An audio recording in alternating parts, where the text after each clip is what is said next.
The talk I was charged with is PV moving beyond hydroxyurea. Now, hydroxyurea is a oral chemotherapeutic. It holds a lot of feelings when it's spoken about. A lot of patients, physicians alike, often get frustrated or upset by the use of hydroxyurea. And today I'm not going to talk about hydroxyurea, a little bit, but what I'm really going to talk about is what are we doing beyond it, specifically for patients with polycythemia vera. So this is a slide I've used before in patient meetings. What do PV patients want? They want to feel well. For the most part, that's what many PV patients are looking for. But they also want to avoid clotting and bleeding complications. And they want to avoid something that sits in the back of their mind, which also sits in the back of my mind, is how do we prevent, halt, stop, retard the progression to myelofibrosis, myelodysplastic syndrome, or AML. And that's over time. Importantly, we want to have an easy-to-administer, highly effective therapy that is not going to cause problems to the patient, that will benefit them. That's what patients are looking for. And ultimately, patients want to be cured. That's the most lofty goal. We want to cure patients with PV. What do MPN clinical investigators want? There's a number of us in the audience today. We want highly effective therapies. Obviously, we want things with low toxicity. And we talk about this in meetings all the time. We want disease course modifying therapies. And what does that really mean? We want to give therapies that simply are not going to reduce and maybe beautify your CBC when you get it back, but something that will actually profoundly change the course of the disease and hopefully your lives and outcomes. We want drugs that are conveniently administered. It's not convenient to tell a PV patient you're going to come in every week for an infusion for the rest of your life. That's not going to make sense.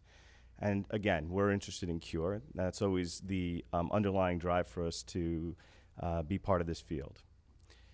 And then I throw this in because in meetings and when we write papers, we use this sentence a lot. Mechanism-based therapies with preclinical rationale and biomarker evidence of on-target effect and remission. This is very meaningless, I think, to many patients. But in physician meetings, this is really what we're looking for. We're not looking to just throw things at a wall anymore. That was how things had been done previously because the understanding wasn't there. As we begin to understand these diseases better at a biologic and molecular level, we begin to take those insights from the lab, and we work very closely with lab investigators. And then we develop drugs that target or exploit those insights so that we have more of an effective therapy, not just a hammer, but a precision tool. And how do we know that we're affecting that in a lot of the trials? Well, we look at biomarkers. Often these are blood tests that tell us that we're hitting the target and that we're diminishing the disease. And those are called biomarkers. So that's the lingo that's often used on our side. I have way too many slides here. I know this. This is what I typically do. I have way too many slides. I talk too fast. I'm going to try to talk slower, and I'm not going to use all my slides. But if there's anything that catches your attention afterwards, please feel free to come up because I'll be hanging around after this as well. So this is the WHO Diagnostic Criteria. I only show this to show people in the room, whether you have ET, PV, or MF, there are established criteria, and you've heard it before, and you'll hear it again. And in theory, we really should be, and in practice, using these criteria to actually define whether an MPN patient has ET, PV, and MF, because the treatments, the outlooks, the approaches are different. Now, this is something that I'm not going to spend a lot of time on because this is something Ruben has really pioneered and moved the field forward in. It's just PV patients are symptomatic. Over a decade ago, when I first started doing this, I don't think that I totally appreciated this, and it took me time to realize the extent of the symptoms and the fact that this was often not appreciated or neglected in the office with many patients. Now, we talk about risk stratifying patients with PV or risk stratifying patients with MPNs all the time. And what does that really mean? Well, in ET and PV, we're risk stratifying patients into 3 discrete groups, but really 2. You're low or you're high. You're low if you're less than 60, you never had a clot. You're high if you're over 60 and or you've had a clot. And it's risk for clotting or bleeding. That's what the risk is for. It doesn't really tell us anything about risk of long-term or survival. It's just risk for clotting. And it's not very sophisticated. You can see it's not. It's just age and whether you've had a clot before. The short-term goals in treating patients with PV are to try to reduce that risk in some way, whether it's phlebotomy alone or adding a cytoreductive therapy, something to bring the counts down. The long-term goals of trying to change the progression of the disease are not necessarily changed or affected by the approaches to reduce the risk of clotting. And that's an important point. I don't know I always get that through. So we put patients on drugs like hydroxyurea or even ruxolitinib. We're trying to reduce their risk of clotting, but also make them feel good in the meantime because they can be symptomatic. But I'm not sure that we really accomplished the other long-term goal, which is to affect the disease course. And that's where a lot of the research is in the lab and trying to translate to the clinic. Can we accomplish both of these short and long-term goals, preferably with one drug? This is the risk-adapted management of patients with ET and PV.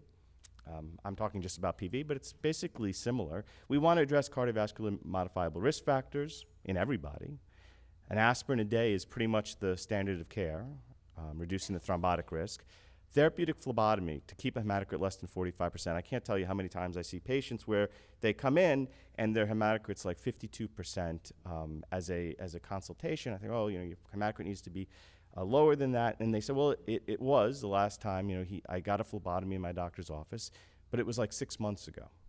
During that 6-month period, the hematocrit got higher. So following up and making sure that the hematocrit's well controlled is essential in reducing the risk of thrombosis, not necessarily the risk of progression or anything different. If you need cytoreductive therapy, that means patients who are high risk, so they're older or have had a clot, hydroxyurea remains the first line of therapy. Now, it's not an attractive option for some patients, even some physicians, because there's this concern of the leukemogenic potential, the potential of this drug as a chemotherapy to perhaps accelerate the disease or transform the disease into an acute leukemia. So interferon alpha is sometimes used in place of hydroxyurea, and in older patients, we sometimes use busulfan, another chemotherapeutic. And in second line, for ET at least, anagrelide, interferon alpha, or now in PV, second line approval with ruxolitinib, Jakafi. So I will spend 2 seconds. Hydroxyurea has been the first line of therapy for PV for a long time. This was from the polycythemia vera study group done at Mount Sinai by Lou Wasserman and colleagues. This was one of the earliest prospective studies, taking patients with polycythemia vera and giving them this cytoreductive agent, this oral chemotherapy, hydroxyurea. And what they showed was the rate of thrombosis over a period of follow-up, and I always forget the median follow-up, was about 10% in this group. And the rate of leukemia during this follow-up was about 6%. And what they did was they went back and they looked at an earlier study called the PVSG01, which had 134 patients that were only getting phlebotomy, because at this point they realized controlling the hematocrit was important. And they said, well, what was the rate of thrombosis in that study? It was 32.8%, and the leukemia rate was 1.5%. And this was published. And from this moment on, it set a tone. The tone was hydroxyurea is superior than phlebotomy alone. It reduces the risk of thrombosis. And there were colleagues in my field that said, John, hydroxyurea is not an anticoagulant. How does it reduce the risk of thrombosis? Well, we think it reduces the risk of thrombosis by reducing your blood counts. But the problem is that 6% versus 1.5% set a feeling in motion that this is a leukemogenic drug. The problem is you can't do it this way. You can't look at one study, look back at another study and say this drug is causing leukemia. But nevertheless, that's what happened. There are a lot of studies that show that there's no clear, prospective and retrospective, clear hydroxyurea-inducing leukemia effect. It's just really not there in the literature. It's not convincing. But I'm not here to convince you of that. Not at all. I'm going to talk about emerging treatments. So JAK2 inhibitors, interferon alpha, HDAC inhibitors, which I'm going to tell you right now I'm not going to talk about because of sake of time. And then what I'm personally excited about, and I'm hoping to get others excited about, MDM2 antagonists. So this is the long-term follow-up of ruxolitinib. Ruxolitinib, Jakafi, you're going to hear about Jakafi throughout the day. Approved in myelofibrosis originally in 2011, then for polycythemia vera after hydroxyurea failure in 2014. This was based on the response study shown here. So patients who got on this study, they had to have polycythemia vera confirmed. They had to have been resistant or intolerant to hydroxyurea, and there are specific criteria for that. They needed to have phlebotomies, and they had to have a palpable spleen, at least for this study. And then they were randomized 1-to-1 to ruxolitinib, Jakafi, versus best available therapy. And about half the patients got hydroxyurea again in best available therapy, perhaps as a reflection of the fact that there's really limited drugs for polycythemia vera patients. And the study's already been, I'm not going to go through this, the study's been presented, and many of you are probably aware of the results. Ruxolitinib was superior. It was superior in terms of reduction in phlebotomy need, control of the hematocrit, reduction in spleen, and clearly reduction in symptoms. I mean, that's really to me, that's really the the real benefit of ruxolitinib in many patients is it really does improve a lot of the pruritus that was spoken about before, headaches, a lot of the symptoms that plague patients. This was a long-term follow-up that was then presented more recently at ASH, showing durability of complete hematologic remission with ruxolitinib. So when you look at these things, these are called Kaplan-Meier curves. When you're looking at these, what you're trying to see is that line there shows 50%. 50%. So 50%, what is the probability of coming off therapy or not, I shouldn't say coming off therapy, not maintaining that hematologic remission, that normalization of the blood counts? Well, in this follow-up, which was 208 weeks, it wasn't yet reached at that point. It was 0.54%, meaning that at least half the patients remained in remission at this late time. That's about 4 years or so. But that means that some patients did lose response. They didn't maintain the blood counts. That doesn't necessarily mean they didn't continue benefiting from the drug, at least in symptoms and other ways, but they didn't maintain the response. Overall survival, thankfully, the overall survival, and one has to appreciate that in this kind of a study, patients who were randomized to best available therapy, which was mainly hydroxyurea, some other drugs, were then able to cross over to the novel drug. In this case, it was Jakafi at the time. So these curves are intention to treat. They're keeping the patients in the respective categories that they were assigned to at study entry, even though all the patients by week 80 were crossed over into the ruxolitinib arm. But what you can see is that the survival remains quite good at 4 years. And the difference between the two groups was 90% versus 87.7%, not statistically significant.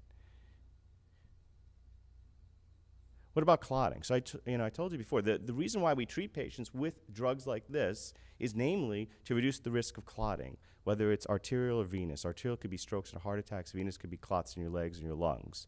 And although the study wasn't designed for this purpose, what I'm showing in this very busy graph, and I'll try to draw your attention to it, just look at N means number of events. Look at all thrombotic events here. So this is the 208. This is the mature follow-up, 4 years, 5 events in the ruxolitinib arm, and 9 events in the crossover arm.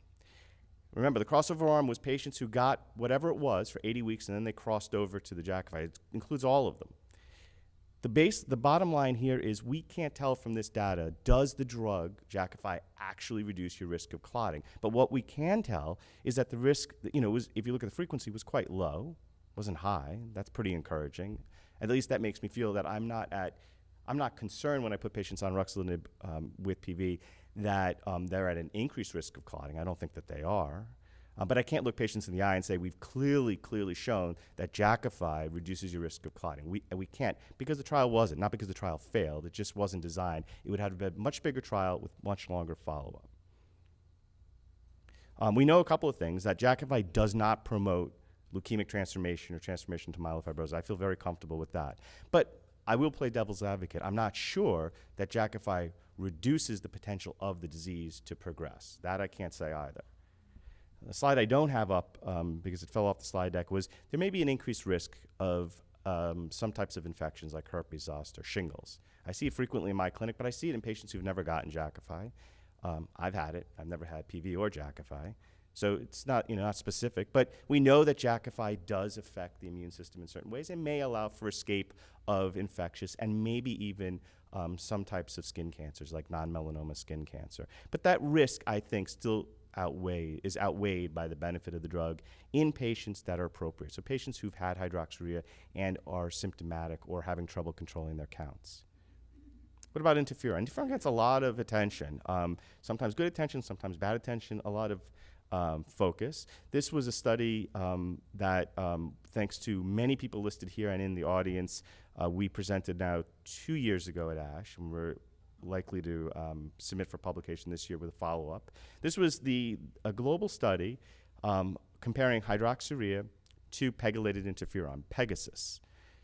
And this was an interim analysis, which means that all we were looking at, this was pre-planned, once 75 patients on the study enrolled had completed 12 months, can we get a sense that there's clearly a benefit of one or the other that would then lead us to maybe change the study or close the study if there was a clear winner or not? And these are patients who were newly diagnosed, who had not really been treated, and this was upfront therapy. And what I'm showing you here is that there were some differences we saw right away in toxicity, and I'll highlight them. So depression. We know that Pegasus can lead to more anxiety, depression, mood disorders. That's been well documented. So this wasn't too surprising, but we did see an increased frequency in depression in some of the patients with Pegasus treatment. Shortness of breath, I never quite understood why. This one I have to tease out. Injection site reactions, well, hydroxyurea is an oral pill, so you don't get injection site reactions. Pruritus, this was probably more a consequence of the disease rather than the therapy. And flu-like symptoms, this is expected. Some patients do get, they feel flu-y after they get the Pegasus injection the next day. And if you look at the bottom down here, what I'm highlighting is that overall, there were more adverse events. There were more toxicities reported in the patients taking Pegasus than hydroxyurea. And I can't say I was that surprised by that finding per se, at least in this trial, because Pegasus does have a profile that's distinct and different than hydroxyurea. And we know that at least 12 to 15% of patients with hydroxyurea do have some toxicity issues that leads to discontinuation of the drug. But Pegasus is a drug that is different, and although may hold different expectations in terms of disease control, does have a toxicity profile that warrants some recognition and attention. And these were the response rates. So this is really what was of main interest here when doing this analysis. And what I'm highlighting, for the ET patients out there, I'll highlight this. At 12 months of therapy, if you compare Pegasus to hydroxyurea, there was really no difference in response rates at 12 months between the two compounds. What about in PV? Well, sorry, my animation's off here today. But if you look at the PV, if you look at the PV cohort, so if you look down here for the 44 patients that were enrolled for this interim analysis, and you look at what's called the CR, the complete response rate, which is, do you normalize the counts? Do you normalize the symptom burden, reduce the symptom burden? Can you get a CR in that way? This is not looking at the bone marrow for this purpose. And the answer is 26% of patients at 1 year had a complete response in hydroxyurea versus 19% with pegylated interferon. It's not statistically significant. It's basically the same. Now, what was different was if you look at the overall response rates, 81% versus 70%. So there seemed to be maybe a little bit higher response rate in the Pegasus at 1 year. Now, I will tell you right away that there are many people in the field, and I'm not necessarily not one of them, but many people would say 1 year is too early to look at the difference. But the important point here was at 1 year, and maybe an early time point, you don't really see a difference in the respect with these two drugs. And, this was shown earlier. I mean, basically, we look at molecular responses. This goes back to my statement about biomarkers. So looking at the amount of the JAK2 mutation, and my guess is most of you in here know what your mutation is. And some of you may even know what your frequency is, how much of the mutation you have. A lot of my patients know. They say, hi, I'm John. I have 30% JAK2. And that they know that. They carry that around with them. And they're looking to see, can you give me a therapy that will reduce that? Well, we're looking to see in many of these, this is one example, in many of these trials, do we reduce that burden? Is it even meaningful is another question, but do we reduce the burden of the JAK2 mutation? So what I'm showing you here, and I'll ask you just to focus in on this one perhaps, this category here. And this is a combination of polycythemia vera and essential thrombocythemia patients. It's not just PV patients. But if you just look at CR, which means that we couldn't, in the lower limit of detection of the assay, we thought we had gotten rid of your JAK2 mutation with the treatments. This is the hydroxyurea arm.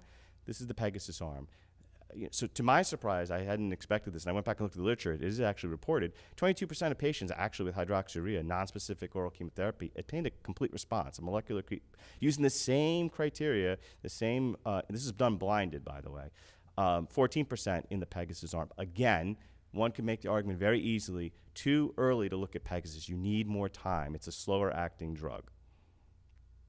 So in the interest of time, I'll also just show you, Abe Yacoub, who's a great collaborator of ours at the MPD-RC, presented just in December. What about patients who get Pegasus after hydroxyurea failure?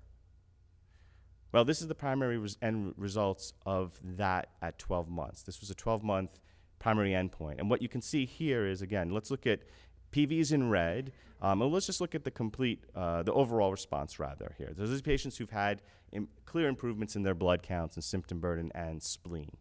And if you look, it's about 60%. Now, there's no comparator. It's just 60%. So 60% of patients with PV who got Pegasus after hydroxyurea failure were able to enjoy benefit that we think is clinically meaningful. And so that's important because that would suggest that there are patients who absolutely do have an option after hydroxyurea failure with pegylated interferon. Now, getting pegylated interferon, depending regionally where you live in this country, may not be easy because it's not FDA approved for this indication, and one needs to get prior authorization, and that can sometimes be difficult.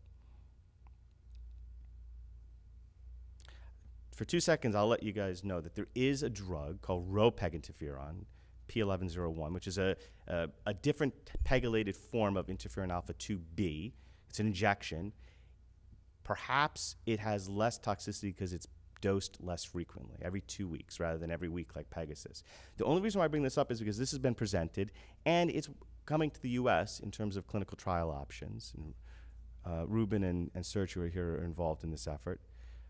This is a drug that maybe one day would be available to you guys, hopefully shortly, as an option in patients with polycythemia vera and essential thrombocythemia that are in need of cytoreductive therapy, and not necessarily after hydroxyurea, maybe even up front. This was the PROUD-PV study. This was done in Europe. PROUD-PV and then the continuation study, which was essentially following the studies who got the patients who got this drug after the primary endpoint. Again, 12 months in this study too. This study was designed to compare ropeginterferon, this new type of interferon, or new pegylated form of an old drug interferon, to hydroxyurea. You know, hydroxyurea continues to be sort of the standard of care for the comparator arm. And this was in patients who were relatively newly diagnosed, who had not been on therapy before. And I'll just draw your attention to the fact, if you look at the complete hematologic response at this endpoint. Sorry, this is 24 months. Now I'm showing you the long-term follow-up. That 70% of patients in the AOP 2014, that's the code name for this ropeginterferon, had a complete hematologic response versus about 50% in the hydroxyurea arm. So, you know, this is a drug that I think, you know, again, probably over longer periods of time is an alternative to hydroxyurea, particularly in patients and physicians where they're adverse to using hydroxyurea due to the concern that it's a chemotherapeutic. There are a couple of things you have to be careful of, and I don't care whether it's ropeginterferon, interferon alpha 2A, Pegasus, or Intron A, is that there are certain toxicities that are distinct. For example, endocrinopathies, thyroid issues, depression, anxiety that I talked about before, and then perhaps some connective tissue disorder, inflammatory or autoimmune type diseases. For sake of time, I'm going to keep moving. I'm not going to talk about the JAK2 little bird in here. I'm sure I'm running out of time, so I will just say this. There's a class of agents called HDACs, histone deacetylase inhibitors. And these are drugs that work on chromatin. Chromatin is basically DNA wrapped around proteins. And this class has been looked at in myelofibrosis. I've had an interest in that for quite some time now, but also in polycythemia vera. It adds a whole new class of drugs. And these are studies that have been done mostly in Europe with a drug called givinostat, which is an oral HDAC inhibitor that may be used in patients who have failed hydroxyurea, an oral drug. And this is a compound that has shown promise in a couple of studies already as being able to induce responses, and will be taken forward in more mature studies, perhaps to go for a label. So there may be other drugs that we don't often talk about. We often talk about Jakafi, interferon, Pegasus, ropeginterferon. That might come down the pike that will be of interest, and maybe something that some of you in this room may at one point have the option of having access to. All right, so the last part of my talk, MDM2 antagonist. So many of you probably aren't familiar with what this is. I wasn't until I was introduced to this concept. This was a presentation we gave at ASH in December that we're now writing up. So P53, it's a gene you'll hear about a lot. Jason spoke about it. You'll hear about it later on in this conference. You'll see it on the gene profiles you get. It's a common one. It's one of the most commonly mutated genes in all of cancer. And it's a gene that encodes for a protein that's essential for regulating many things: cell cycling, apoptosis, which means cell death, repairing DNA, and keeping stem cells quiet. It's an important gene. It's mutated, so it's always a gene of interest, and when it's mutated, it's not a good thing in most cancers. Now, what we know is that in patients with MPNs, it's rarely mutated, particularly in the chronic phase disease. In ET and PV, very rarely mutated. So we never really thought of it as a target. But it turns out, as more, again, this is where the science informs the clinic. As it turns out, there's a gene that encodes for a protein called MDM2. And MDM2 negatively regulates P53. What does that really mean? It means it binds it, and it doesn't allow the protein to do its job, which is to tell cells to die when they're supposed to die. And cancer cells should die, but they don't know to do it, or they've been co-opted to not do it. And this protein is up and upregulated in lots of cancers, but we've shown it very nicely in polycythemia vera and in essential thrombocythemia. It's upregulated. MDM2 is high in PV. Therefore, it becomes a target for therapeutic intervention. You can take that knowledge, you can create, well, it's been created, a drug that gets in the way and binds MDM2 and does not allow it to suppress the activity of P53, which is supposed to go up and kill the malignant cells. So we've shown it, and when I say we, I mean really the outstanding people in the lab that I collaborate with through Ron Hoffman. They've shown it, that MDM2, this is what's called a Western blot. MDM2 protein levels are higher in patients with PV than in the normal setting.